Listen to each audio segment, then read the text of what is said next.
fêtons cette année le 40e anniversaire du campus.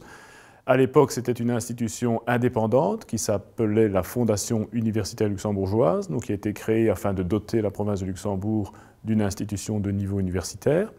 Elle a été créée aussi en recevant une mission spécifique et originale à l'époque, qui était de se préoccuper des questions d'environnement. Et un point important a été, fin 2004, début 2005, l'intégration de l'institution dans l'Université de Liège. Maintenant, ce que le campus a développé au cours des années, c'est une approche originale de l'enseignement, où on a intégré dès le départ la vision interdisciplinaire nécessaire et absolument indispensable pour traiter les questions d'environnement de manière globale. Je suis venue ici à Arlon parce que c'est vraiment un campus qui existe seulement des étudiants de l'environnement. Donc je pensais que tous les professeurs sont vraiment engagés et tous les étudiants aussi. Nous avons un cursus principal qui s'intitule Master en sciences et gestion de l'environnement. Il y a dans ce cursus différentes options qui correspondent en fait aux différents axes de recherche. Une option plus sciences humaines, épuration, monitoring de l'environnement, énergie renouvelable.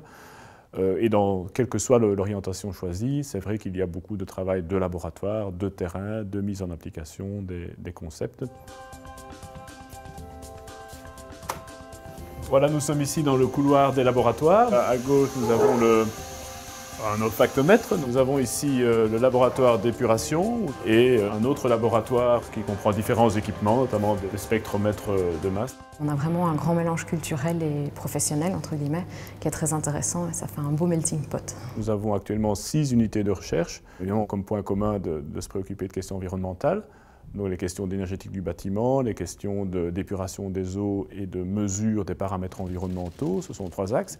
Il y en a d'autres, notamment le domaine de l'agrométéorologie, le domaine de la sociologie de l'environnement et un domaine qui se relie aussi à l'énergétique du bâtiment, mais sous un angle plus axé sur la réglementation, la mise en œuvre des procédures et des réglementations et l'interaction avec le milieu professionnel, en l'occurrence le milieu des architectes.